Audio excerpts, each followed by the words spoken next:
Hi, I'm back again. This video is about troubleshooting the host preparation issues. So whenever you, try to do the host preparation, when you go to the installation and you have deployed your controllers, there's a part where you need to do a host preparation. Well, this could go wrong, and this can also be faulty. So right now you're seeing all nice green checks here, and here as well, and here as well.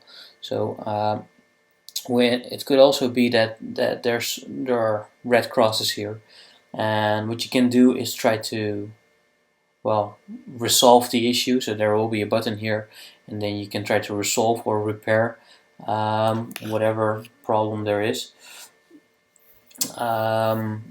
So you can force sync services here. And this is the new version of NSX, so 6.2.0. But in the lab version 6.0.2, you have a button that says resolve or force sync services. So this is basically the same. You can force sync services. You can do that with all the clusters here, and then eventually the underlying hosts will, of course, try to resolve itself. So that's one of the things that you can do in order to fix it. Another thing that could be wrong here is once you start doing this host preparation thing and configuring the VXLANs, the different VTAP interfaces are created based on the installation that you choose.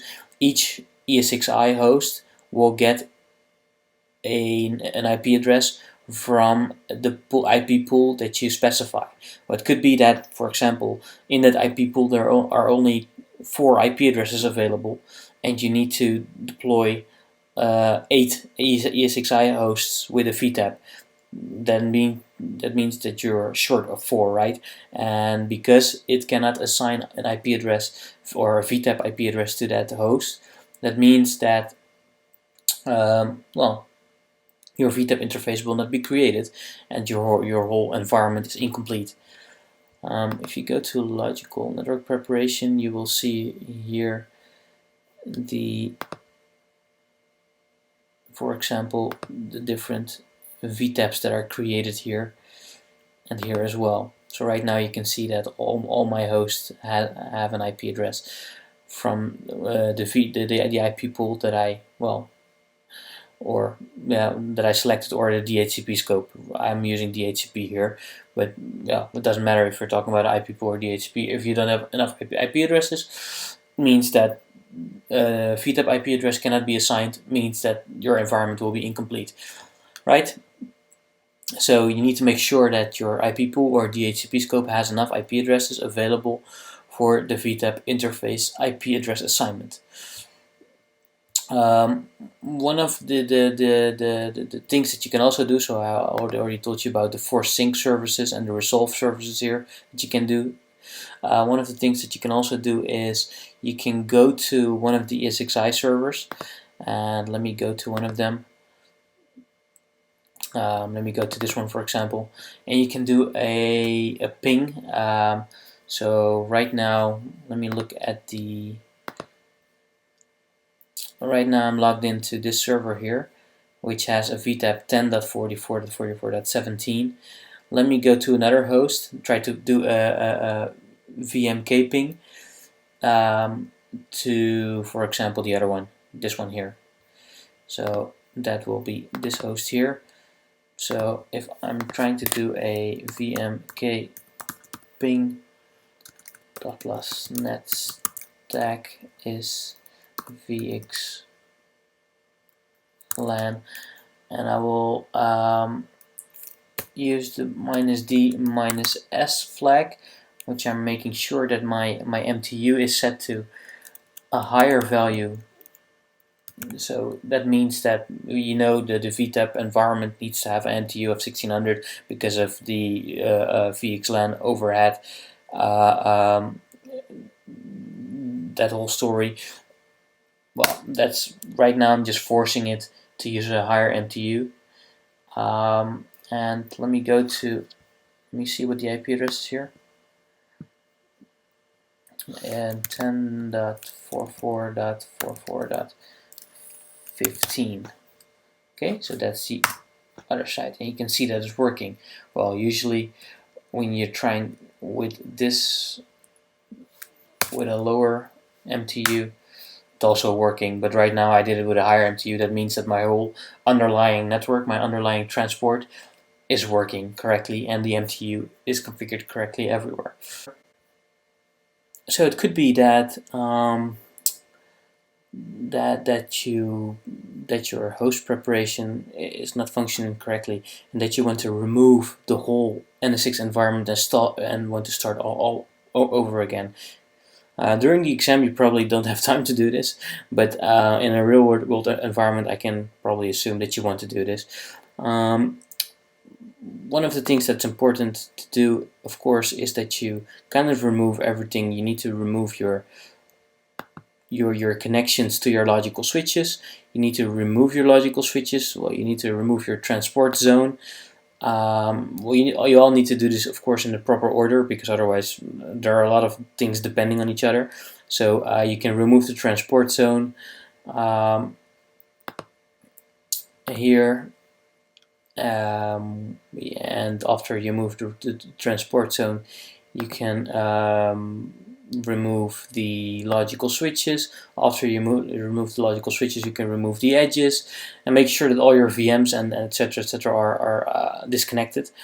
And then after that, you can also remove your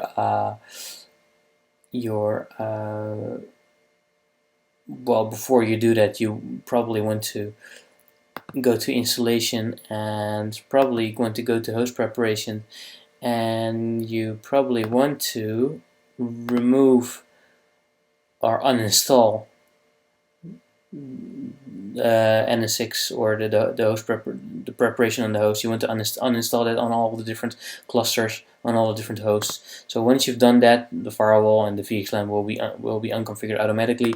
You can also disable or reset the segment IDs for the VXLAN. And of course, you can unconfigure the VXLAN transport as well. All of those things can be done. If that doesn't work here in the GUI, you can always go to the ESXi host, and there are a few commands here that you can try. I will not execute them right now, but you can, for example, you can go to, or you can do it.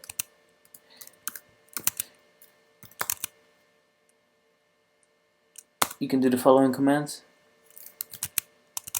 Not sure why it doesn't pick it up.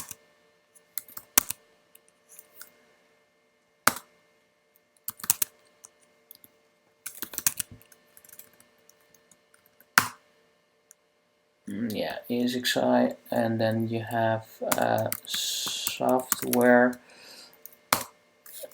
vip remove. You need to specify, of course, what you want. The vip name is VCIX-NV, and this is where it gets nifty, because you need to remember all of those things from top of your head. Switch security. This is one of the commands that you need to. There are 3 parts or 3 VIPs that you need to remove. But this is one of them. DV filter switch security. The other one is called VSIP. So ESXi VSIP, and the other one is a VXLAN. If you've done all of those and you enter them, it will remove the VIP from your ESXi machine. Of course, you will need a reboot. You will need a reboot, of course, as well when you uninstall and unconfigure everything to the GUI. And once you reboot it, everything's clean on the ESXi host. Well, that necessarily means that everything is clean on the vCenter server. So we still need to do some stuff on the vCenter server here. There are 3 things that you need to do. One of the things is that you need to kind of uninstall the plugin that it uses. So here you will see the menu network and security. We want to get rid of this. So in order to get rid of this, you need to browse to your vCenter server IP address /mob and type in your password and username.